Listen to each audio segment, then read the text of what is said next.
sentar y les dejo con el pastor Sugel Michelin.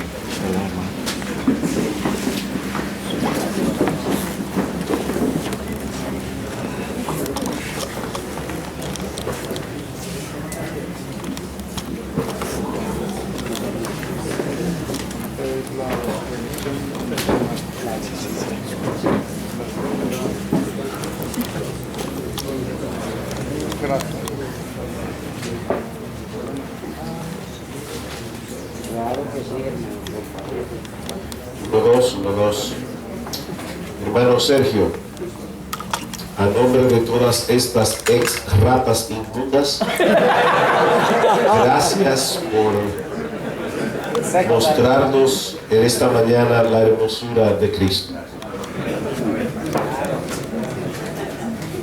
Nos sentimos, bueno, por lo menos hablo por mí, disfruté tu mensaje, hermano. Gracias, gracias, gracias. Que Cristo sea exaltado en esta mañana. Amén. Bien, hermanos, vamos una vez más a tener un breve momento de oración. Vamos a pedirle al Señor que nos conceda poder predicar su palabra una vez más. Padre, te damos muchas gracias, Señor. Gracias por tu palabra. Gracias porque ella es viva y eficaz. Gracias porque ella es más cortante que toda espada de doble filo. Y ahora, Señor, que nos has mostrado nuestra condición y nos has mostrado la belleza, la hermosura, la gloria, el poder, la majestad de Cristo. Amén. Señor, nosotros queremos ver más de eso. Nosotros queremos, oh Señor, que tú ilumines nuestro entendimiento para que podamos ver con todavía más claridad, si eso es posible, la hermosura de nuestro Salvador. Ayúdanos, Señor, porque te lo pedimos en el nombre de Cristo. Amén. Amén. Bien. Decía el filósofo español Miguel de Unamuno que el hombre genérico no existe. El hombre genérico no existe. Solo existe el hombre concreto de carne y hueso. Ni lo humano ni la humanidad, decía Unamuno, sino el sustantivo concreto, el hombre, el que nace, sufre y muere. Por eso, mis hermanos, es que es tan fácil amar a la humanidad. Si ustedes escuchan con atención a muchos políticos, a muchos filántropos, es tan fácil amar a la humanidad. ¿Saben por qué? Porque en la vida real uno no tiene que lidiar con ella. Lo difícil es amar a seres humanos específicos.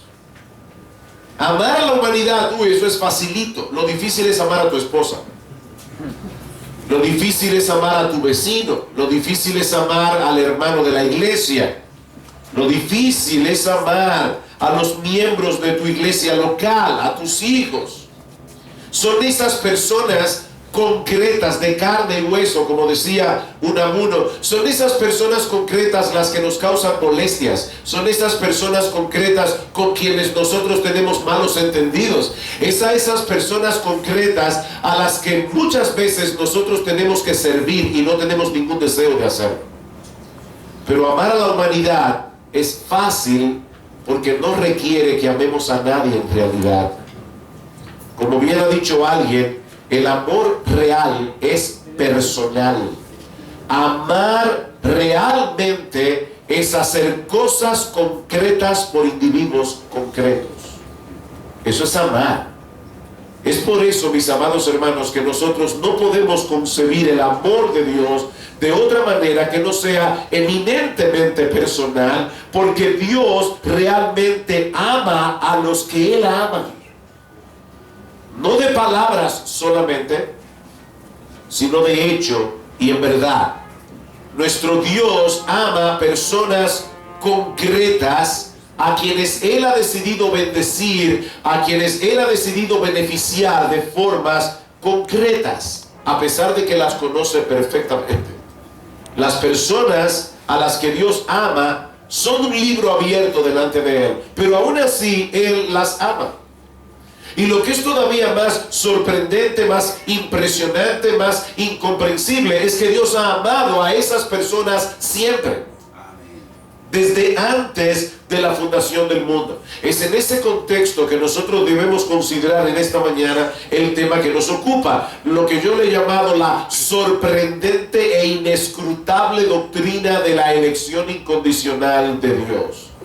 Y mis hermanos, lo que está en juego en esta doctrina no es únicamente la soberanía de Dios. Y para mí esto es crucial. Esta es la clave del mensaje de esta mañana. Lo que está en juego en esta doctrina de la elección incondicional de Dios no es únicamente la soberanía de Dios, es la clase de amor con que Dios ama. Es la naturaleza del amor de Dios y de la obra redentora de Cristo que surge y fluye de esa clase de amor. Y para mostrar más claramente este punto, permítanme comenzar con la perspectiva arminiana de la elección, porque eso nos va a permitir contrastarla con la doctrina reformada de la elección y ver más claramente que lo que está en juego aquí es mucho más que la soberanía de Dios.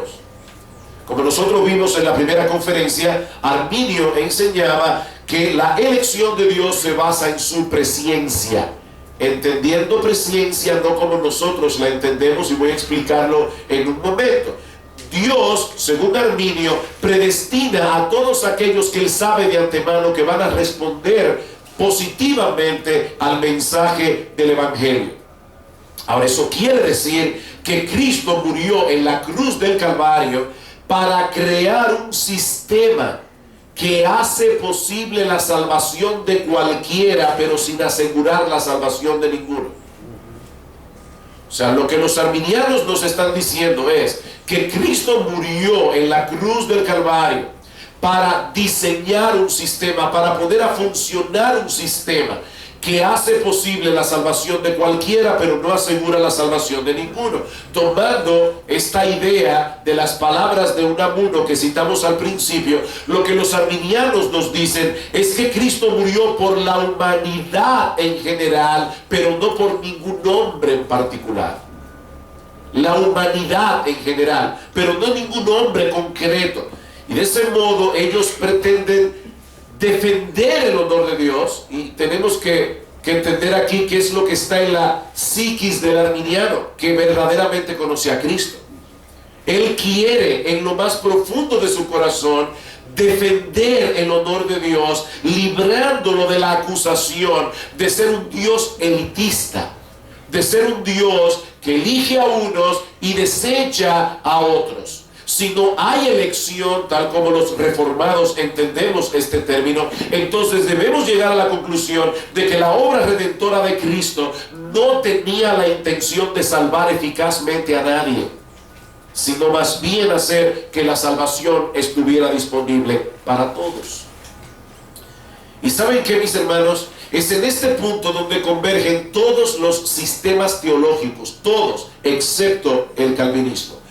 Todos coinciden en afirmar que Cristo no murió por ningún ser humano concreto, que Cristo murió para crear un sistema que hace posible la salvación de cualquiera. Por ejemplo, pensemos en el catolicismo romano. Según el catolicismo romano, ¿cuál es ese sistema que Cristo crea al morir en la cruz? Bueno, el sistema que Cristo crea es la iglesia. Pero no la iglesia como tú y yo la entendemos, como una comunidad de creyentes, sino la iglesia como una institución concreta que administra los sacramentos, la Iglesia Católica Romana.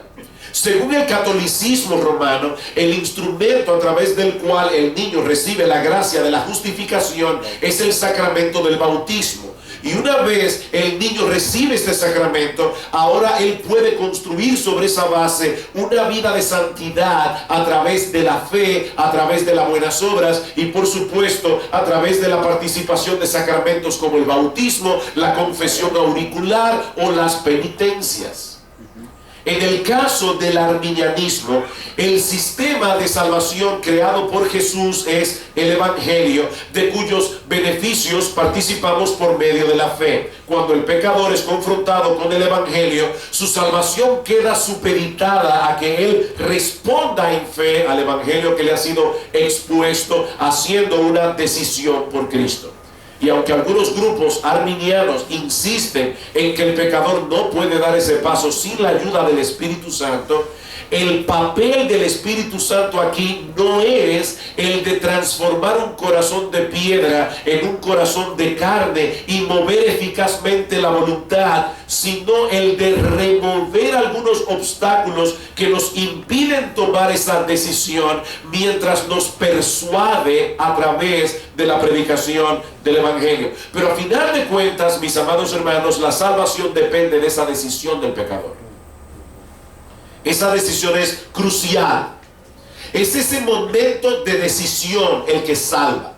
Como Dios sabe de antemano quiénes van a dar ese paso, quiénes van a tomar esa decisión, a esos Dios elige. Y uno de los textos que los arminianos citan para probar este punto es 1 de Pedro capítulo 1 versículo 2, donde dice que los remitentes o los destinatarios de la carta que Pedro escribió fuimos escogidos según la presciencia de Dios en santificación del Espíritu para obedecer y ser rociados con la sangre de Cristo. Más adelante vamos a volver al verdadero significado de este texto, pero mis hermanos, yo no quiero que perdamos de vista el meollo del asunto que estamos tratando aquí. No solo debemos determinar a la luz de la enseñanza bíblica quién elige a quién. ¿Es Dios al pecador o es el pecador a Dios? No solamente debemos determinar quién elige a quién, sino cuál es la naturaleza del amor de Dios. Y qué clase de salvación fue la que Él llevó a cabo a través de la muerte de su Hijo, o de la vida y muerte de su Hijo.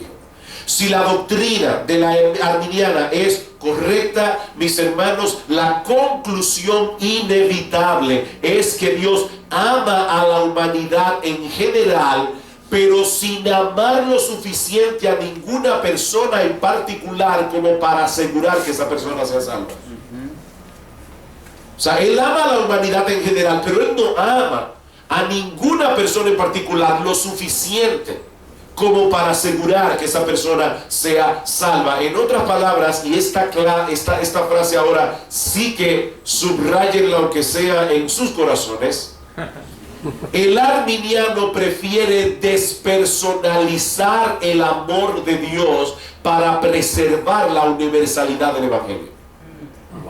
El arminiano prefiere despersonalizar el amor de Dios para poder preservar la universalidad del Evangelio. Ahora, es realmente necesario que despersonalicemos el amor de Dios para poder librar a Dios de la acusación de ser un Dios injusto, de ser un Dios elitista. Los calvinistas creemos que no.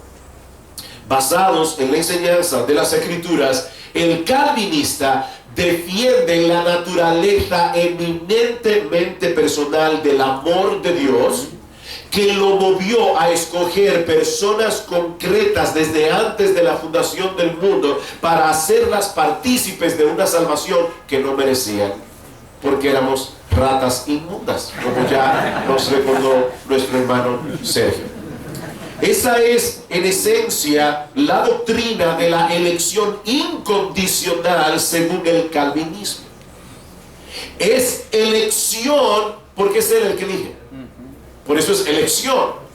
En el arminianismo, el hombre elige y Dios elige a aquellos a que lo eligen primero. No, nosotros decimos es elección porque es Dios el que elige. Y es incondicional, no solo porque no había nada bueno en nosotros que nos hiciera dignos, merecedores de ser elegidos, sino también porque la incondicionalidad, mis amados hermanos, es una parte esencial del amor. Yo sigo insistiendo en que lo que está en juego aquí es la naturaleza del amor de Dios. Para que el amor sea amor, tiene que ser incondicional, porque de lo contrario es un negocio. Yo te voy a dar tanto porque tú me vas a dar tanto a cambio, o yo voy a hacer esto por ti porque yo sé que tú vas a hacer esto otro por mí. Pero mis hermanos, ese no es el tipo de relación que Dios tiene con nosotros. Romanos capítulo 5 versículo 6, y este es otro de esos pasajes no tan claros como los que, o tan sintéticos como los que estudió Sergio hace un momento, pero este es uno de esos pasajes de Romanos donde vemos claramente la doctrina de la depravación total. Romanos capítulo 5 versículo 6, porque Cristo, cuando aún éramos débiles, a su tiempo murió por los impíos. Ciertamente apenas morirá alguno por un justo, con todo pudiera ser que alguno osara morir por el bueno, mas Dios muestra su amor para con nosotros en que, siendo aún pecadores, Cristo murió por nosotros. Pues mucho más, estando ya justificados en su sangre, por él seremos salvos de la ira. Porque si siendo enemigos fuimos reconciliados con Dios por medio de la muerte de su Hijo, mucho más, estando reconciliados, seremos salvos por su vida. Mis hermanos, cuando Cristo murió por nosotros en la cruz del Calvario, en la mente de Dios, ¿cómo nos veía Él? Nos veía como impíos, nos veía como pecadores, nos veía como enemigos. Eso significa que Dios nos amó sin condición alguna. Ahora, y aquí entramos en una parte difícil de esta doctrina. Eso no quiere decir que nuestro Dios actúa de manera antojadiza o arbitraria al escoger pecadores. Los dominicanos inventamos una palabra. No existe en ninguna otra parte del mundo, y es la palabra medalaganario. Resulta que había un señor que publicaba una revista, apellido Jim Bernal, y alguien le preguntó a este señor: ¿su revista es un semanario, es un mensuario? Y él dijo: no, es un medalaganario, porque se publica cuando me da la gana. Bueno, lo que estoy diciendo, mis hermanos, es que nuestro Dios no es un Dios medalaganario. Existe alguna buena razón de por qué Dios escogió a unos y no a otros. Existe una buena razón, pero esa razón está en Él, no en nosotros. Es una razón que está en Él. Por eso Pablo dice en Efesios 1, versículo 3 en adelante: bendito el Dios y Padre de nuestro Señor Jesucristo, que nos bendijo con toda bendición espiritual en los lugares celestiales en Cristo, según nos escogió en Él, según el puro afecto de su voluntad. Hay una razón: según el puro afecto de su voluntad. Ninguna otra cosa aparte de su voluntad soberana fue tomada en cuenta para nuestra elección. Por eso Pablo nos dice en el conocidísimo texto de Romanos capítulo 8 versículo 28, que a los que aman a Dios todas las cosas les obran para bien. Pero ¿qué sigue diciendo Pablo? Esto es, a los que conforme a su propósito son llamados. Así que hay un propósito en Dios que lo movió a elegirnos. Un propósito que es perfectamente compatible con su carácter. Es un propósito santo, es un propósito justo, es un propósito bueno. Pero debemos insistir, mis amados hermanos, en que ese propósito tiene que ver con Él, no con nosotros.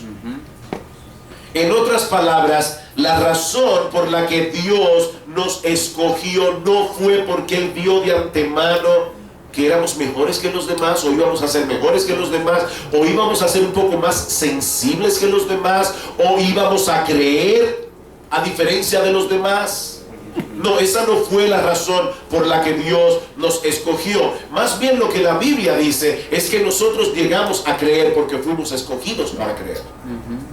Nosotros llegamos a creer porque Dios nos escogió para creer. Romanos 8:29, porque a los que antes conoció también los predestinó para que fuesen hechos conformes a la imagen de su Hijo, para que Él sea el primogénito entre muchos hermanos. Y me encanta esta cadena, porque en esta cadena no se encuentra por ninguna parte nuestras huellas digitales. ¿Qué dice Pablo? A los que predestinó, a estos también llamó. Él llamó. A los que llamó, Él también justificó. Y a los que justificó, Él también glorificó. Nuestras huellas digitales no están allí. Ahora, noten algo interesante en este texto de Romanos. Allí no dice que Dios conoció de antemano algunas cosas acerca de nosotros. O sea, allí no dice a los que desde antes Dios conoció que iban a creer. No, Dios no conoció alguna cosa en nosotros, nos conoció a nosotros. A los que desde antes conoció, a esos predestinó. Y ese conocimiento del que se habla aquí no es meramente intelectual. Pablo está hablando allí de un conocimiento afectivo, como ese texto de Amós capítulo 3 versículo 2, cuando Dios le dice al pueblo de Israel: a vosotros solamente he conocido de todas las familias de la tierra. Dios conocía también al resto de las naciones que poblaban el planeta en ese momento. De hecho, Dios conocía a cada ser humano de cada una de esas naciones, pero solo Israel había sido el objeto del amor incondicional de Dios. Amén. Solo Israel fue el objeto del amor selectivo de Dios, y el que estudia el Antiguo Testamento sabe que no fue precisamente porque él sabía que ellos iban a creer.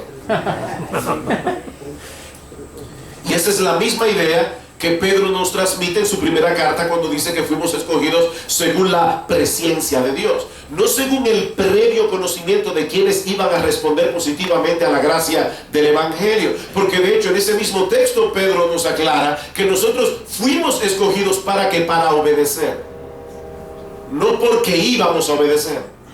Nosotros fuimos escogidos para obedecer y ser rociados en la sangre de Cristo. Y mis hermanos, esa es la clara enseñanza de las Escrituras en muchos otros pasajes. La fe es una consecuencia de la elección, no al revés. Si a mí me pidieran que citara un solo versículo bíblico que probara sin lugar a dudas la doctrina de la elección soberana de Dios, mi elección sería bien extraña.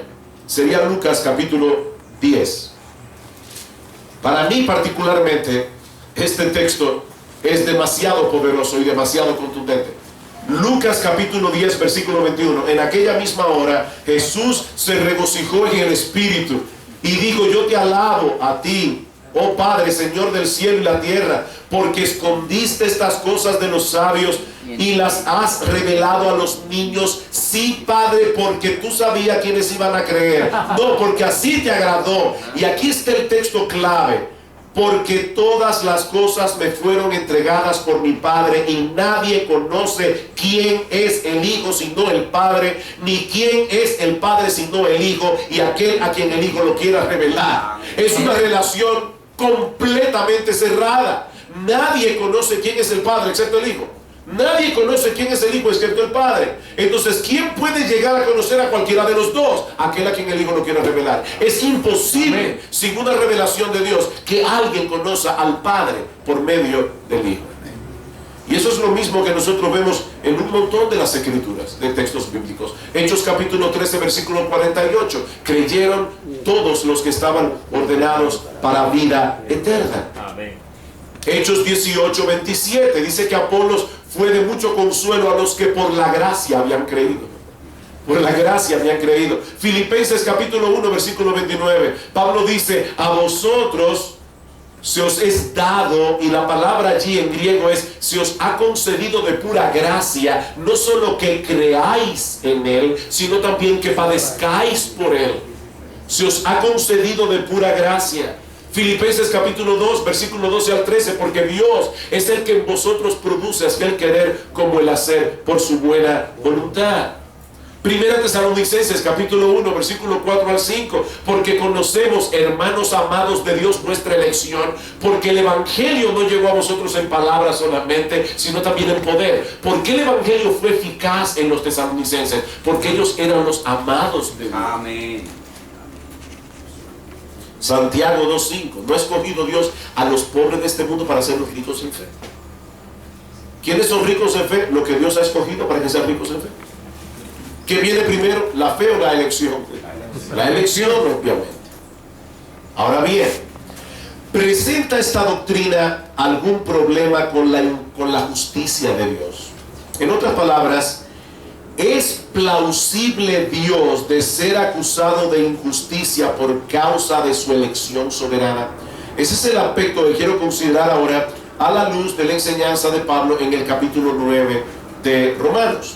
Es imposible hablar de la doctrina de la elección sin tocar el capítulo 9 de la carta de Pablo a los romanos.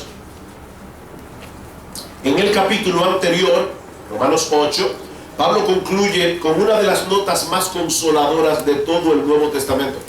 Versículo 38. por lo cual estoy seguro de que ni la muerte, ni la vida, ni ángeles, ni principados, ni potestades, ni lo presente, ni lo porvenir, ni lo alto, ni lo profundo, y parece que Pablo pensó, se me está quedando algo, ni ninguna otra cosa creada nos podrá separar del amor de Dios que es en Cristo Jesús, Señor nuestro. Pero esto podría traer un interrogante a la mente de aquellos que estaban escuchando la carta de Pablo leída por primera vez acerca del plan de Dios para con Israel. Si nada puede separarnos del amor de Dios que es en Cristo Jesús, ¿por qué Israel como nación fue finalmente separada? Si ellos también habían sido objeto del amor soberano de Dios. Es ese contexto el que trae a colación en los capítulos 9, 10 y 11 de Romanos su tratamiento acerca del pueblo de Israel. Y la enseñanza básica de Pablo en este capítulo es que a pesar de todos los privilegios que Israel disfrutó como nación en el Antiguo Testamento, Dios nunca prometió salvación para todos y cada uno de los israelitas de manera individual. Romanos capítulo 9, versículo 6. No que la palabra de Dios haya fallado, porque no todos los que descienden de Israel son israelitas, ni por ser descendientes de Abraham son todos hijos, sino en Isaac te será llamada descendencia. Esto es, no los que son hijos según la carne son los hijos de Dios, sino los que son hijos según la promesa son contados como descendientes. Porque la palabra de la promesa es esta: por este tiempo vendré y Sara tendrá un hijo. De los dos hijos de Abraham, Ismael e Isaac, solo Isaac fue escogido para recibir las bendiciones del pacto. Y lo mismo ocurrió con los dos hijos de Isaac. Dios escogió a uno y no al otro. Versículo 10. Y no solo esto, sino que también cuando Rebeca concibió de uno, Isaac nuestro padre, pues no habían nacido ni habían hecho ni bien ni mal, para que el propósito de Dios conforme a la elección permaneciese, no por las obras, sino por el que llama. Se le dijo: el mayor servirá al menor, como está escrito: a Jacob amé, mas a Esaú aborrecí. Hermanos, honestamente, yo no sé cómo podemos torcer este versículo para que enseñe otra cosa. Pero lo que Pablo está diciendo allí claramente, sin tener que saber griego, sin haberse leído la teología sistemática de Berkov, lo que Pablo está diciendo allí en español simple y claro es que cuando Dios escogió a Jacob y no escogió a Esaú, todavía no habían hecho ni bien ni mal para resaltar el carácter libre y soberano de la elección divina. Digo, si alguien puede mostrarme este texto de otra manera, quisiera escucharlo, pero creo que eso es lo que ese texto enseña. Ahora bien, podemos acusar a Dios de injusticia por haber hecho las cosas de ese modo. Eso es lo que Pablo pasa a responder a partir del versículo 14. Ahora, antes de considerar la respuesta de Pablo, yo quiero hacerles a ustedes una pregunta. Yo estoy seguro que ustedes conocen muy bien Romanos 9. Así que he aquí mi examen a ustedes. ¿Cuál es la perspectiva teológica del antagonista imaginario de Pablo en este pasaje? En otras palabras, ¿con quién está discutiendo Pablo aquí? ¿Con un arminiano o con un calvinista? Esa es mi pregunta. Mis hermanos, es obvio que el antagonista que Pablo tiene en mente en Romanos 9 se resiste a creer que Dios es capaz de elegir a una persona pasando por alto a otra. Porque si no, este pasaje no tendría sentido. Según el antagonista de Pablo, el que Pablo tiene en mente, eso sería inconsecuente que Dios escoja a uno y no a otro. Eso sería inconsecuente con la justicia y la bondad de Dios. Bueno, hermanos, resulta que eso es precisamente lo que los arminianos enseñan.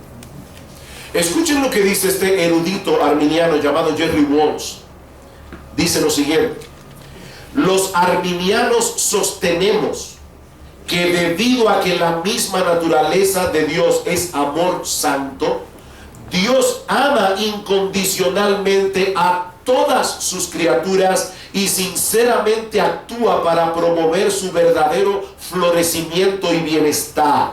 Esa es la razón por la que los arminianos rechazan la doctrina reformada de la elección como impensable, porque esa doctrina sostiene que Dios elige salvar a algunos incondicionalmente mientras pasa por alto al resto, consignándolos de ese modo a la miseria eterna. Un Dios que ama incondicionalmente nunca pasaría por alto a ninguna de sus criaturas perdidas de ese modo.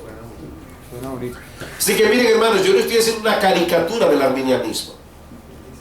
Si buscan en el internet se van a dar cuenta que Jerry Walls es uno de los apologistas arminianos más fuertes en este momento. O sea, yo no estoy haciendo una caricatura. Bueno, es ese tipo de argumentación que Pablo está rebatiendo en este capítulo de Romanos 9. ¿Y cuál es la respuesta de Pablo? Versículo 14. ¿Qué pues diremos? Ahí está el antagonista. ¿Que hay injusticia en Dios? En ninguna manera. Pues a Moisés dice: tendré misericordia del que yo tenga misericordia y me compadeceré del que yo me compadezca. Así que no depende del que quiere ni del que corre, sino de Dios que tiene misericordia. Porque la Escritura dice a Faraón: para esto mismo te he levantado, para mostrar en ti mi poder y para que mi nombre sea anunciado por toda la tierra. De manera que de quien quiere tiene misericordia y al que quiere endurecer, endurece. Me encanta la sabiduría de Pablo, inspirado obviamente por el Espíritu Santo aquí. ¿Se dieron cuenta, hermanos, cómo Pablo cambió inmediatamente el foco de la discusión de la justicia a la misericordia? O sea, Pablo está diciendo: ¿qué pues diremos? Que hay injusticia en Dios. Y Pablo dice: justicia. Justicia. ¿Tú quieres justicia? Porque si Dios nos tratara con justicia, ninguno de nosotros pudiera ser salvo, porque todos merecemos ser condenados, como veíamos en la hora anterior. El problema es, mis amados hermanos, para poder entender al arminiano, al semipelagiano, el problema es que algunos parecen ver a los pecadores, la condición del pecador, como si fueran personas que acaban de tener un accidente de tránsito o un infortunio.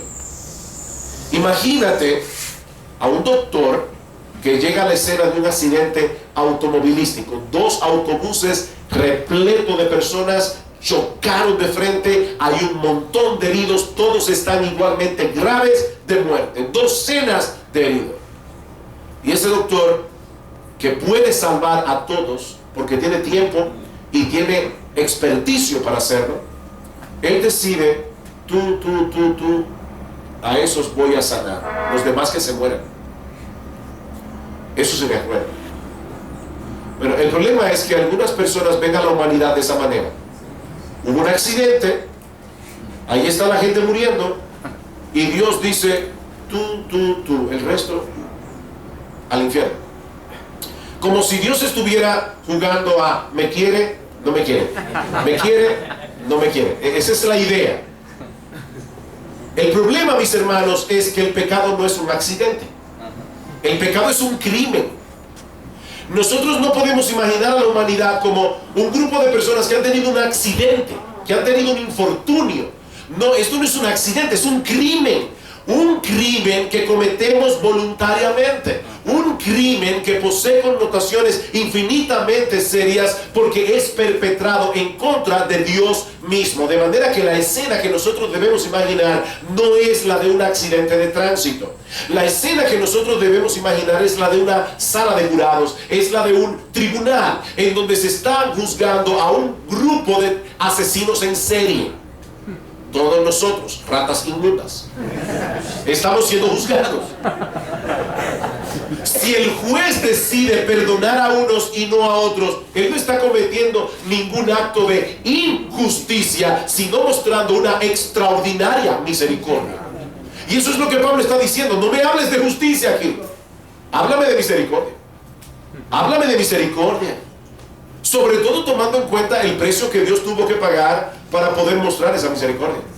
La sangre de su precioso Hijo. Y mis hermanos, la misericordia por definición ni se gana ni se demanda. La misericordia por definición ni se gana ni se demanda. Tiene que obtenerse de pura gracia. Y para probar este punto, Pablo cita en el versículo 15, Éxodo 33, 19. Pues a Moisés dice: tendré misericordia del que yo sé de antemano que cuando se le predique el evangelio va a aceptar el evangelio. No. Tendré misericordia del que yo tenga misericordia. Tendré misericordia del que yo tenga misericordia. ¿Recuerdan ustedes, hermanos, en qué contexto Dios dijo eso? Éxodo 33. ¿Qué pasó en Éxodo 32? Los hijos de Israel acaban de pecar horriblemente contra Dios al hacer un becerro de oro para adorarle, mientras Moisés se encontraba en el monte Sinaí recibiendo las tablas de la ley. Ese es el contexto. De manera que todos esos israelitas de esa generación se encontraban en ese momento en una situación desesperada, a menos que Dios tomara la decisión de tener misericordia de algunos. Si Dios hubiera decidido en ese momento exterminarlos a todos, habría actuado con justicia, porque eso era lo que todos ellos merecían. Y lo mismo podemos decir del resto de la raza humana. Hermanos, todos merecemos el justo juicio de Dios por causa de nuestros pecados. Pero R.C. Sproul dice que él tiene en su oficina un letrero que dice solamente eso: pero. Los benditos peros de Dios. Pero Dios, que es rico en misericordia, por su gran amor con que nos amó, aún estando muertos en nuestros delitos y pecados, como leía Sergio en Efesios capítulo 1, decidió soberanamente extendernos su misericordia. Porque Él es soberano en su manifestación de misericordia. Y Él tiene misericordia del que Él tiene misericordia. Él tiene misericordia del que tiene misericordia. Versículo 15. A Moisés dice: tendré misericordia del que tenga misericordia y me compadeceré del que yo me compadezca. Así que no depende ni del que quiere ni del que corre, sino de Dios que tiene misericordia. Porque como dijo Sergio en la hora pasada, nadie quiere, nadie corre hacia Dios.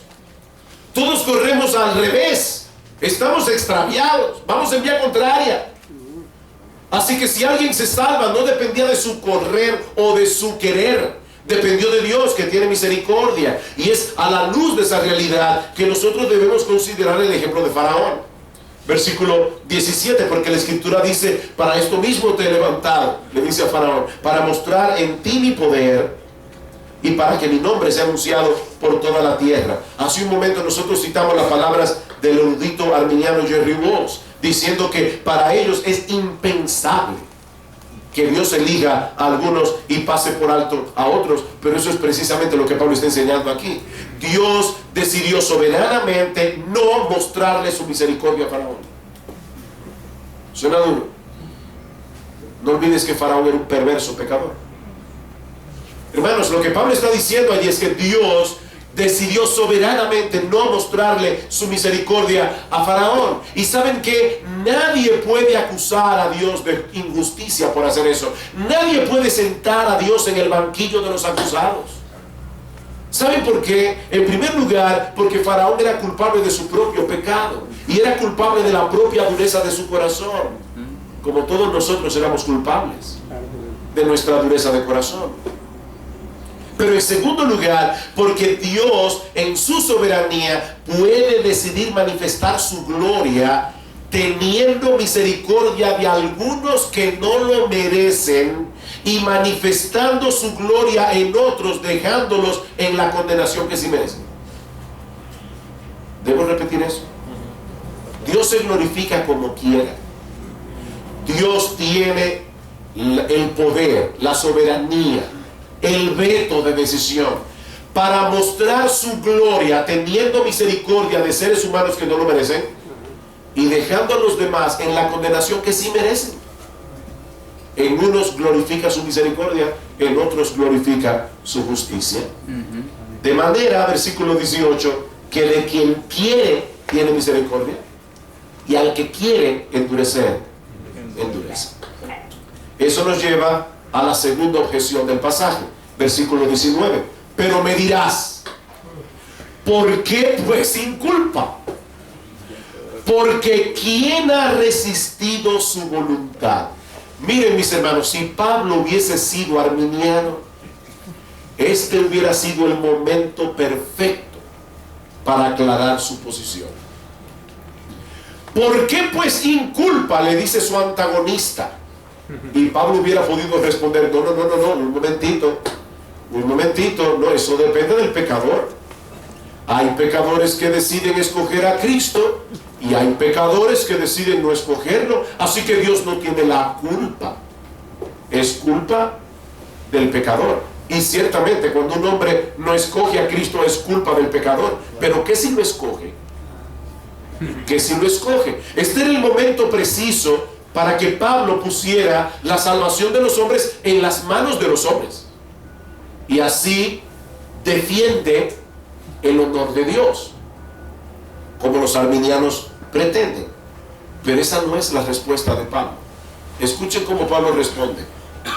¿Por qué pues inculpa? Porque ¿quién ha resistido a su voluntad? Y Pablo le responde, más antes, hombre, ¿quién eres tú para que alterques con Dios? Eso es un calvinista de 10 puntos. ¿Quién eres tú para que alterques con Dios? ¿Dirá el vaso de barro al que lo formó, por qué me has hecho así? ¿O no tiene potestad el alfarero sobre el barro para hacer de la misma masa un vaso para honra y otro para deshonra? ¿Y qué? Si Dios, queriendo mostrar su ira y hacer notorio su poder, soportó con mucha paciencia los vasos de ira preparados para destrucción, y para hacer notorias las riquezas de su gloria, las mostró para con los vasos de misericordia, que Él preparó de antemano para gloria, a los cuales también ha llamado. ¿A quiénes llamó eficazmente? A los que Él predestinó para gloria, no solo de los judíos, sino también de los gentiles. Mis hermanos, lo que Pablo nos está diciendo aquí es que el hombre no está en una posición para poder evaluar a Dios. El hombre no está en una posición para poder evaluar cuán apropiado es el proceder de Dios. No solo porque nosotros somos sus criaturas, sino porque tampoco tenemos derecho. No tenemos derecho. Y para probar este punto, Pablo dice, fue de una misma masa. ¿Ven, hermanos? No era una masa diferente. Los creyentes y los no creyentes. Fue de una misma masa. La masa de una humanidad perdida. La masa de una humanidad que era impía y enemiga de Dios. Fue de esa misma masa que Dios hizo vasos para honra y vasos para deshonra.